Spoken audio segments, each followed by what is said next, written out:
नमस्ते दोस्तों। आज के इस इम्पोर्टेंट वीडियो में हम बात करने वाले हैं एक ऐसे टॉपिक पर जो किसी भी कंपनी के फाउंडेशन का बेस होता है, कॉर्पोरेट कैपिटल और शेयर स्ट्रक्चर। सोच कर देखिए, जब एक कंपनी बनाई जाती है उसके पास पैसा कहाँ से आता है। वो पैसा आता है शेयर कैपिटल के जरिए, जिसे इन्वेस्टर्स कंपनी में लगाते हैं इन रिटर्न ऑफ ओनरशिप। यही ओनरशिप का कंसेप्ट शेयर के थ्रू समझा जाता है और इसी से जुड़े कई रूल्स, टाइप्स और लीगल प्रिंसिपल्स होते हैं जो आज हम डिटेल में कवर करेंगे। तो चलिए बिना किसी देरी के शुरू करते हैं। 1. शेयर और शेयर कैपिटल का मतलब क्या होता है? शेयर क्या होता है? शेयर का मतलब होता है कंपनी के कैपिटल का एक हिस्सा। जब कोई इंसान कंपनी के शेयर्स खरीदता है तो वो उस कंपनी का एक ओनर बन जाता है। उससे कुछ राइट्स मिलते हैं, जैसे वोट करना, डिविडेंड लेना, कंपनी वाइंड अप हो तो हिस्सा लेना। शेयर कैपिटल क्या होता है? शेयर कैपिटल वो टोटल पैसा होता है जो कंपनी रेज करती है पब्लिक या प्राइवेट इन्वेस्टर्स से शेयर इशू करके। ये पैसा उसे होता है बिजनेस रन करने के लिए, एक्सपेंशन के लिए, डेली ऑपरेशंस के लिए। शेयर्स के बिना कंपनी का एग्जिस्टेंस भी मुश्किल हो जाता है। Capital is lifeline. 2. Types of share capital. Share capital को कंपनीज एक्ट के तहत कुछ कैटेगरीज में डिवाइड किया गया है। ए. Authorised capital. ये वो मैक्सिमम कैपिटल है जो कंपनी इशू कर सकती है। ये मेमोरेंडम ऑफ एसोसिएशन में लिखी होती है। बी. Issued capital. कंपनी ने जितने शेयर्स मार्केट में इशू किए हैं वो इशूड कैपिटल होती है। सी. Subscribed capital. इन्वेस्टर्स ने जितने शेयर्स एक्सेप्ट किए हैं वो सब्सक्राइब्ड कैपिटल कहलाती है। D. Called up capital. Company ने जितना पैसा शेयर होल्डर्स से मंगवाया है। E. Paid up capital. Shareholders ने जो एक्चुअल पैसा दे दिया है वो पेड अप कैपिटल है। यही रियल पैसा होता है कंपनी के पास। एग्जाम्पल, अगर कंपनी का ऑथराइज्ड कैपिटल 10 लाख रुपीस है, इशूड कैपिटल 6 लाख रुपीस है और paid up capital 4 lakh rupees है, तो कंपनी के पास फिलहाल 4 लाख रुपीस हाई अवेलेबल है उसे करने के लिए। 3. Types of shares. कंपनीज दो तरह के शेयर्स इशू करती है। A. Equity shares. Section 43 A. ये सबसे कॉमन शेयर्स होते हैं, इनके पास वोटिंग राइट्स होते हैं, डिविडेंड मिलता है, पा फिक्स्ड नहीं होता, रेसिडुअल क्लेम होता है after preference. Share holders equity shares risk ज्यादा लेते हैं, इसलिए प्रॉफिट भी ज्यादा मिल सकता है। B. Preference shares. Section 43 B. इनको फिक्स्ड डिविडेंड मिलता है, सबसे पहले वाइंडिंग अप के टाइम इनका कैपिटल पहला मिलता है, इनके पास वोटिंग राइट्स नहीं होते except in special cases. Types of preference shares: cumulative versus non-cumulative, participating versus non-participating, redeemable versus irredeemable. India में irredeemable अलाउड नहीं है, convertible versus non-convertible. 4.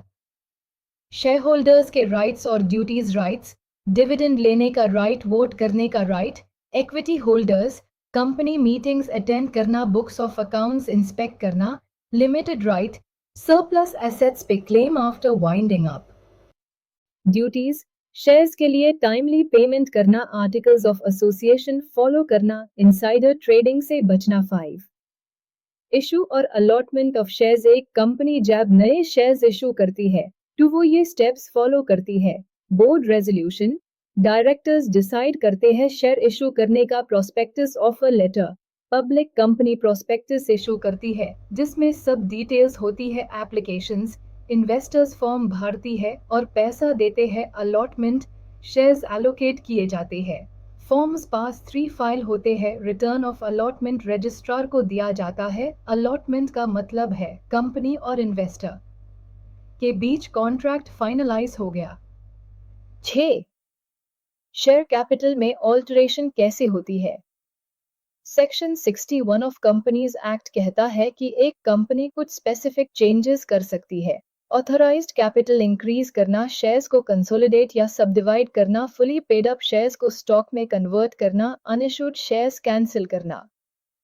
ये changes articles of association allow करें टू पॉसिबल है और EGM में resolution pass करना होता है। 7. Increase in share capital. अगर कंपनी को नए फंड्स चाहिए होते हैं तो वो ऑथराइज्ड कैपिटल को इंक्रीज करती है, शेयर होल्डर्स से ऑर्डिनरी रेजोल्यूशन पास करवाती है, रॉक के साथ फॉर्म 7 फाइल करती है, मेमोरेंडम ऑफ एसोसिएशन अमेंड करती है। ये प्रोसेस कंपनीज एक्ट 2013 और SEBI के रूल्स के अंडर होता है। 8. Reduction of share capital. Section 66 share capital को रिड्यूस करने का प्रोसेस स्ट्रिक्ट होता है। Required special resolution approval of NCLT creditors का इंटरेस्ट सिक्योर होना चाहिए। Methods paid up value reduce करना, कैंसिल करना, कैपिटल जो लॉस्ट हो गया है रीपे करना, एक्सेस कैपिटल। एग्जाम्पल, कंपनी के पास 10 रुपए लाख का कैपिटल है पर उससे 7 रुपए लाख हाई चाहिए तो वो 3 रुपए लाख रिड्यूस कर सकती है, लेकिन NCLT का अप्रूवल लेना पड़ेगा। 9. Pre-emptive rights. सेक्शन 62 अगर कंपनी नए शेयर्स इशू करती है तो पहले वो एग्जिस्टिंग शेयर होल्डर्स को ऑफर करेगी प्रोपोर्शन के हिसाब से। ये होता है शेयर होल्डर का राइट ऑफ फर्स्ट रिफ्यूजल। इसका फायदा ओनरशिप डाइल्यूट नहीं होता, फेयर चांस मिलता है सबको। अगर एग्जिस्टिंग शेयर होल्डर्स इनकार कर देते हैं या टाइम पार एक्सेप्ट नहीं करते तो शेयर्स बाकी इन्वेस्टर्स को दिए जा सकते हैं। 10. Variation of share holder rights. Section 48 कभी कभी कंपनी को किसी पर्टिकुलर क्लास के शेयर होल्डर्स के राइट्स चेंज करने होते हैं।